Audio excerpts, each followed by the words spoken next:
이 출발 지점에 서 있고 어떤 나라 지수는 경고를 많이 했던 자리예요. 지금 그 가격에 온 거예요. 그럼 거품의 가격에 지금 도달했다라고 볼 수 있는 건데,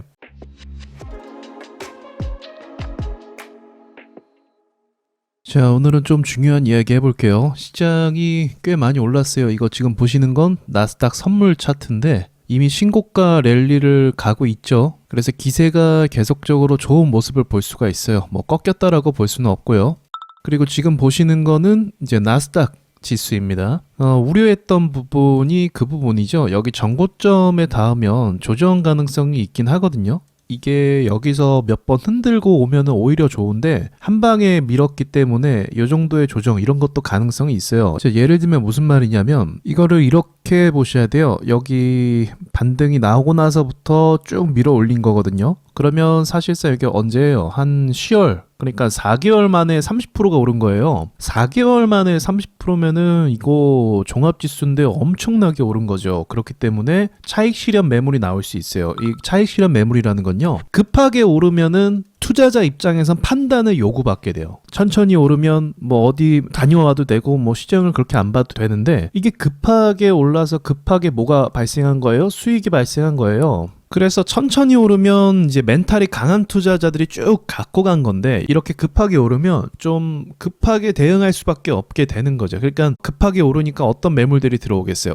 나도 살래 하면서 급하게 들어온 사람들이 있단 말이에요. 그래서 주가는 급하게 가는 게 절대 좋은 게 아니에요. 급등주가 왜 금방 무너지냐면 이렇게 사람들을 요동시키기 때문에 그런 거거든요. 그래서 이러한 심리 상태로 끌고 왔기 때문에 누가 조금만 팔아도 여기서 와르르 무너질 수 있어요. 근데 뭐 나스닥이니까 엄청나게 무너진다고 보지는 않고요. 그럴 가능성이 좀 있다는 거죠. 그래서 조정 가능성으로 보자고 하면 저의 생각에는 6% 정도? 한 요 정도까지 조정을 좀 예상하고 있어요. 왜냐 하면 첫 번째는 테슬라 때문에 그래요. 테슬라 차트를 보시면 많이 관심 있는 주식이죠. 이걸 보시면 이 친구가 나스닥이 오르는 거에 비해서는 혼자서 이렇게 밑으로 하락하고 있었어요. 그런데 테슬라가 앞으로 호재가 없지 않아요. 그리고 전기차 시장도 지속성을 갖고 성장할 거거든요. 근데 그게 이제 너무 주목을 많이 받아서 급등을 너무 많이 심하게 했기 때문에 한번 털었고 또 조정을 받는 것 뿐이에요. 그래서 저는 이제 여기쯤에서 반등이 나올 것이다 라고 보고 있어요. 그러니까 얼마 안 남았죠.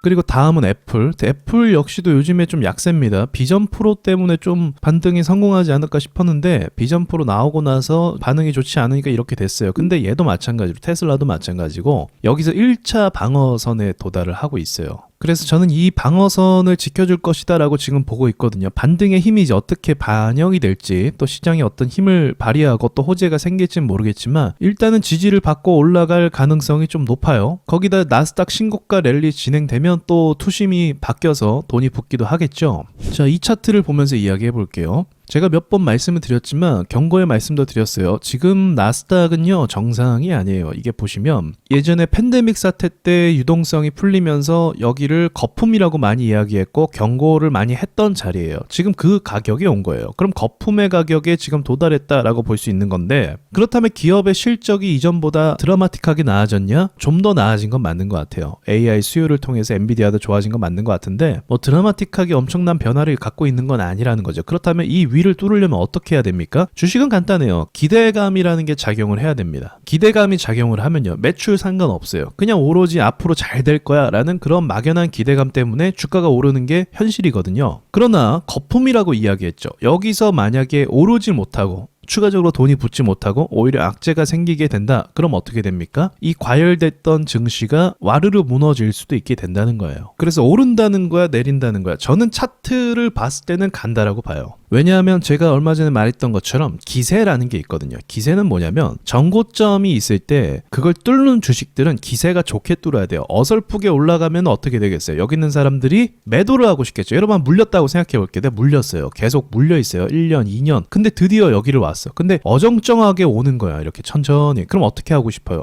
못 가는 거 아니야 하면서 매도를 결정하는 사람들이 대부분이에요. 그런데 여기를 올라오는 속도가 굉장히 빨라요. 기세가 좋단 말이에요. 그리고 그냥 올라오진 않죠. 뉴스에서도 좋은 소식을 이야기를 해요. 그럼 어떻게 됩니까? 홀딩을 하게 된다는 거죠. 자, 이렇게 사람들의 심리가 변화된다는 거예요. 그래서 세력들이 이걸 알기 때문에 내가 더 올려줄게 라고 하면서 기세를 좋게 올릴 때가 있어요. 그래서 이런 기세를 봤을 땐 저는 괜찮다고 보고 있고요. 다만 한 가지의 이제 조건 사항이 있는 게 그게 뭐냐면 이 차트를 만든 이상 6개월 안에 가야 됩니다. 제가 이게 지루해지고 보합이 가면 뭐가 나온다고 했죠? 실망 매물이 나온다고 했죠. 아무리 기세가 좋아도요. 이 사람들이 마냥 기다려주지 않아요. 미국 주식이 워낙에 관심도가 높기 때문에 국내 주식이라고 하면 3개월밖에 안 될 거예요. 근데 미국 주식은 관심도가 워낙 높아서 6개월 정도는 넉넉하게 버텨줄 겁니다. 이 가격에서. 근데 이 시간이 좀 지나고 나서 하락하는 그림으로 바뀐다. 그러면 이 매물대가 엄청나기 때문에 거래량을 보세요. 엄청나기 때문에 이 매물대가 매도로 전환하는 순간 나스닥은 여기를 다시 올라오기 힘들 거예요. 그래서 여러분께서 지금 제가 6개월이라고 얘기했다면 이 범위 안에서는 매수를 하셔도 되는 거예요. 미국 주식도 하셔도 되고 국내 주식도 올라간다고 하면 제가 봤을 때 추격할 가능성도 높아요. 미국 주식뿐만이 아니죠. 니케이도 신고가 랠리를 진행 중이고요. 이게 3개월만 오르고 끝나기에는 그런 경우는 많이 없거든요. 이렇게 무거운 종합지수를 올렸다면 3개월이 아니라 1년 이상은 가져야죠. 보통은 그래요. 그리고 독일 지수도 신고가 진행 중이고요. 그리고 중국 지수도 말씀드렸던 거죠. 자주 반등에 성공을 하고 있어요. 부양책을 아주 적극적으로 내놓고 있고요. 여기서 부양이 안 먹힌다면 또 내놓겠다. 뭐 그런 기세인 것 같아요. 미국이 마치 그런 거죠. 금리를 내렸다가 돈을 풀었다가 안 먹혀? 더 풀게. 이런 식으로 했던 것처럼 중국도 지금 핀치에 몰려갖고 양보할 수 없는 상황이라 더 적극적인 부양책을 제가 봤을 땐 펼치긴 할 것 같아요. 아니면 돈이 모자르면 누구 한 명 엎어뜨려갖고 돈을 뺏어오는 한이 있더라도 그렇게 할 것 같아요. 그리고 우리나라 주식,